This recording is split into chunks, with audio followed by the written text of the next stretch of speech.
طرح کے سکینڈلز ہیں یہ کوئی پاکستان میں پہلی دفعہ تو نہیں ہوا، یہ تو ہمیشہ ہوتے رہتے ہیں۔ 2019-20 میں اس میں آپ دیکھ لیں، اس میں ایک بہت بڑا شوگر کا اور آٹے کا سکینڈل آیا تھا، آپ کو یاد ہی ہوگا۔ اس میں نام آئے تھے، ایک تو جہانگیر ترین کا نام آیا تھا اور ایک خسرو بختیار کا نام آیا تھا۔ دوائیوں کی قیمتیں ایک دم سے اچانک جو تھیں وہ اوپر شوٹ کر گئیں۔ پی ٹی آئی میں خود بہت سے با اثر طاقتور لوگ تھے جو کہ جہانگیر ترین کو پسند نہیں کرتے تھے، اور کچھ لوگ کہتے ہیں کہ یہ آئی ایس آئی کے بہاف پہ انہوں نے یہ قدم اٹھایا تھا۔ یہ ظاہر ہے کہ جن لوگوں نے یہ کیا تھا، جو اس میں ملوث تھے، چاہے وہ افراد تھے، چاہے وہ کمپنیاں تھیں، چاہے وہ سیاستدان تھے یا کوئی بھی عہدیدار تھے، ان کو سزائیں تو ملنی چاہیے تھیں۔ آج کل میڈیا پہ ایک خبر بڑے زور و شور سے چل رہی ہے اور وہ ہے گندم کا سکینڈل، اور اس میں ایٹ لیسٹ جو انیشل ابھی بات ہو رہی ہے اس میں جو کیئر ٹیکر گورنمنٹ تھی اس کے وزیر اعظم انوار کاکڑ اور پھر وہاں پہ جو اس وقت جو وزیر خزانہ تھیں شمشاد بیگم، ان کے نام آ رہے ہیں، تو یہ ایک بڑا ہائی پروفائل جو ہے وہ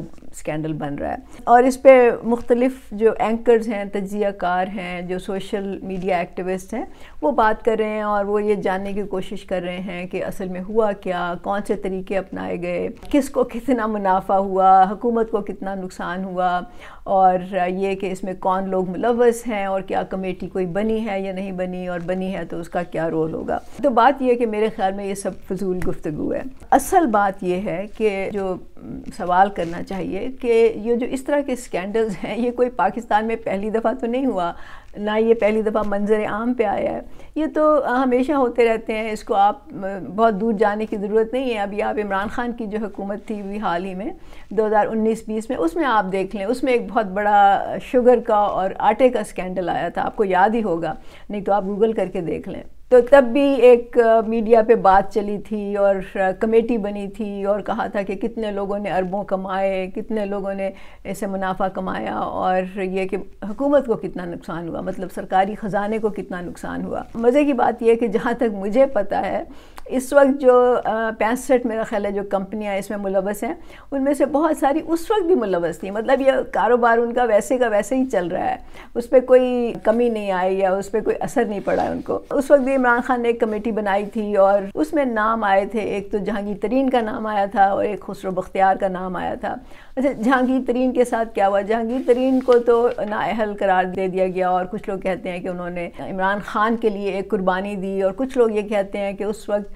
پی ٹی آئی میں خود بہت سے با اثر طاقتور لوگ تھے جو کہ جہانگیر ترین کو پسند نہیں کرتے تھے کیونکہ وہ عمران خان کے بہت قریب تھے اور ان پہ بہت انفلوئنس تھا، تو انہوں نے یہ کرا کے تو جہانگیر ترین کو نااہل کرا دیا اور پھر آہستہ آہستہ پی ٹی آئی سے نکلوا دیا۔ لیکن جہانگیر ترین کی صحت پہ کیا اثر پڑا؟ ان کا کاروبار اسی طرح چل رہا ہے، وہ اسی طرح امیر و کبیر ہیں، بلکہ اب تو انہوں نے پھر ایک نئی پارٹی بھی بنانے کی کوشش کیا، مجھے نہیں پتا وہ کتنی ایک کامیاب ہوگی یا نہیں ہوگی۔ دوسرے وہ خسرو بختیار تھے۔ اب تو خسرو بختیار جو ہیں وہ ایک ساؤتھ پنجاب کی بہت ہی طاقتور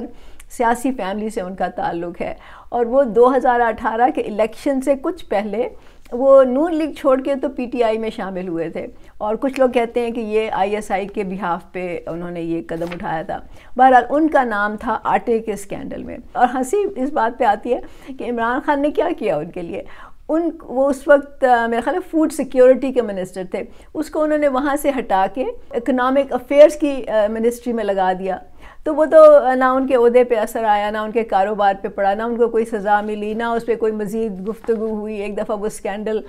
بات ہوئی، ختم، پھر اس پہ وہ مطلب جتنا بھی اس کا چرچا ہونا تھا وہ ہوا، اور اس کے بعد جو معاملات معمول پہ آ گئے۔ اچھا، ایک اور جو انٹرسٹنگ بات ہے کہ اس وقت اس رپورٹ میں پرویز الہی اور مونس الہی کا بھی ذکر تھا، لیکن ان کا تو سکینڈل میں کبھی نام بھی نہیں آیا، وہ تو میرا خیال ہے کہ ان کو نظر انداز کر دیا گیا۔ اس کی جو بھی وجوہات تھیں اس کے پیچھے شاید کوئی طاقتور قوتیں ہوں گی یا ان کے کوئی ہمدرد ہوں گے، بہرحال میڈیا میں ان کا اس وقت ذکر نہیں آیا، تو وہ بھی اسی طرح ان کی جو سیاست ہے وہ برقرار رہی اور اسی طرح وہ با اثر رہے، اسی طرح اب بھی وہ ایک حد تک ہیں۔ وہ 9 مئی کے بعد تھوڑے سے حالات بدل گئے۔ یہ ظاہر ہے کہ جن لوگوں نے یہ کیا تھا، جو اس میں ملوث تھے، چاہے وہ افراد تھے، چاہے وہ کمپنیاں تھیں، چاہے وہ سیاستدان تھے یا کوئی بھی عہدیدار تھے، ان کو سزائیں تو ملنی چاہیے تھیں، لیکن اس سے بھی جو زیادہ اہم بات ہے نا وہ یہ ہے کہ کیا آئندہ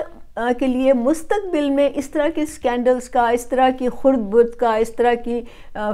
فراڈ کا، اس طرح کی کرپشن کا کیا راستہ بند کیا گیا یا نہیں کیا گیا، اس کے لیے کیا اقدامات لیے گئے، کیا اپنے سسٹم کو دیکھا گیا کہ یہ طریقے جہاں جہاں سے اس طرح سے ہوتا ہے کیا ان پہ کوئی قدغن لگائی گئی، کیا کوئی قانون اور پالیسی بنائی گئی کہ آئندہ اس طرح سے نہ ہو. ایسا کچھ نہیں ہوا. تو یہ وقتی دودھ کا ابال ہوتا ہے اور اس میں بات چیت ہوتی ہے، اور کمیٹی جو بنائی جاتی ہے وہ دراصل اسی پریشر کو ریلیز کرنے کے لیے بنائی جاتی ہے، لوگوں کو چپ کرانے کے لیے بنائی جاتی ہے کہ ہم جی کچھ کر رہے ہیں، حکومت بہت کنسرنڈ ہے اس پہ اور ہمیں بہت فکر ہے اور ایسا نہیں ہونا چاہیے وغیرہ وغیرہ، اور لوگوں کو ایک طرح سے بے وقوف بنا دیا جاتا ہے. عمران خان کے زمانے میں ایک اور بھی اسکینڈل ہوا تھا، وہ تھا دوائیوں کا اسکینڈل. اس وقت عامر خان جو تھے وہ میرے خیال منسٹر تھے، اور جہاں تک مجھے معلوم ہے ان کا دوائیوں کی جو کمپنیاں ہوتی ہیں، ڈرگ کمپنیز جو ہوتی ہیں، ان سے ان کی کوئی ڈیل تھی، کوئی لین دین تھا،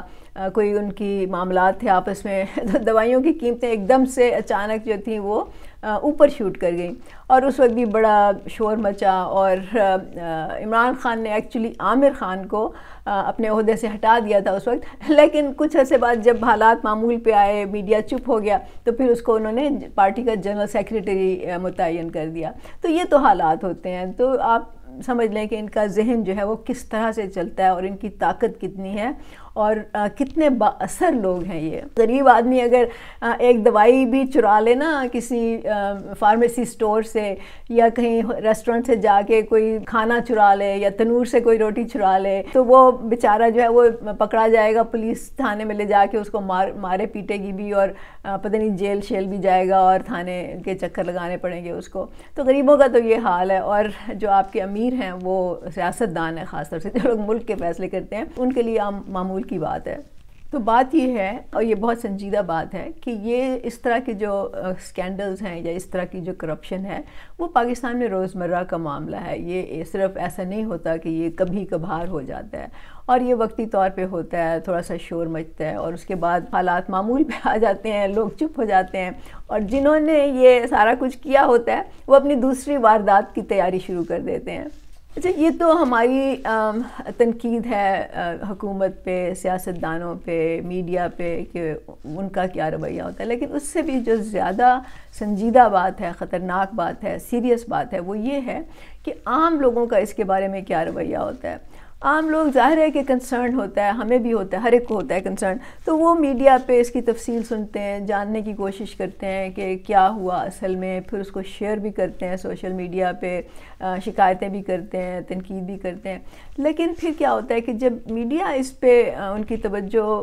ہٹا دیتا ہے تو لوگ بھی چپ ہو جاتے ہیں، وہ اس کو مزید فالو نہیں کرتے. وہ اپنے سیاستدانوں سے جو ان کے آس پاس ہوتے ہیں ان سے سوالات نہیں کرتے، اپنے M N As M P A سے سوال نہیں کرتے، حکومت سے سوال نہیں کرتے کہ کیا ہوا اس اسکینڈل کا، مزید کیا ہوا. وہ میڈیا سے سوال نہیں کرتے، وہ کوئی مہم نہیں چلاتے اس کے لیے، تو وہ بھی خاموش ہو جاتے ہیں. پھر اس کے بعد افسوس کی بات یہ ہے کہ پھر یہی جو سیاستدان جن کے نام آئے ہوتے ہیں خبروں میں، جن پہ الزام لگے ہوتے ہیں، لوگ جو ہیں پھر ہی ان کو دوبارہ سے ان کو سپورٹ کرنا شروع کر دیتے ہیں، ان کو دوبارہ سے ووٹ دیتے ہیں، ان کو پھر ان کے پیچھے پھرنا شروع ہو جاتے ہیں. سوال کرنا تو دور کی بات ہے، ان کو ایکچولی یہ بھی کیا سمجھ لیں کہ ادراک نہیں ہے کہ ان لوگوں کو تو کم از کم سپورٹ نہ کریں نا آئندہ. اصل میں جو بات ہے وہ یہ ہے کہ جب تک عام لوگ خود منظم نہیں ہوں گے، خود اس کا سد باب کرنے کی کوشش نہیں کریں گے، سیاست میں ایکٹیو نہیں ہوں گے، سیاست میں خود نہیں آئیں گے، سمجھیں گے نہیں نظام کو، تب تک کچھ نہیں ہوا. کیونکہ اس وقت کیا ہو رہا ہے کہ یہ جو لوگ یہ تمام وارداتیں کرتے ہیں، یہ چاہے ایک پارٹی سے ہوں، چاہے دوسری پارٹی سے ہوں، چاہے ایک دوسرے کے دشمن ہوں پولیٹیکلی، چاہے ایک دوسرے کے مخالف ہوں، چاہے ایک دوسرے کو پسند کرتے ہوں یا نہ کرتے ہوں، دراصل ان کا کیونکہ مفاد ایک ہی طرح کا ہوتا ہے. تو وہ جو ایک انگریزی میں کہتے ہیں you scratch my back and I scratch yours, مطلب آپ مجھے پروٹیکٹ کرو اور میں آپ کو پروٹیکٹ کروں. اس کا مطلب یہی نکلتا ہے کہ آپ میری جو کارنامے ہیں، میرے جو جرم ہیں، آپ ان پہ پردہ ڈالو اور میں آپ پہ پردہ ڈالوں گا. تو ان کا جو کاروبار ہے وہ اسی طرح چلتا ہے. تو they basically belong to the same segment of society, same class of society. یہ وہی لوگ ہیں جو پھر بار بار سیاست میں آتے ہیں، کبھی ایک پارٹی میں، کبھی دوسری پارٹی میں، کبھی اسٹیبلشمنٹ کے ساتھ ڈیل بنا کے، کبھی کسی اور کے ساتھ الحاق کر کے. تو یہ تو کبھی نہیں کریں گے، یہ کبھی اس طرح کے جو سکینڈلز ہیں یہ کبھی ان کو ختم کرنے کی کوشش نہیں کریں گے، کبھی یہ ان کی وجہ جاننے کی اور پھر ان لوگوں کو سزائیں دینے کی اور پھر ایسے قانون اور پالیسی بنانے کی کہ آئندہ یہ سکینڈلز نہ ہوں، یہ کبھی وہ نہیں کریں گے۔ اس کے لیے عام لوگوں کو ہی ہمت کرنی ہوگی، جرأت کرنی ہوگی، محنت کرنی ہوگی، منظم ہونا ہوگا، متحد ہونا ہوگا، سیاست میں آنا ہوگا اور پھر اسمبلیوں سے ان لوگوں کو نکال پھینکنا ہوگا، خود وہاں بیٹھنا ہوگا اور اپنے فیصلے خود کرنے ہوں گے۔ پھر یہ لوگ جو ہیں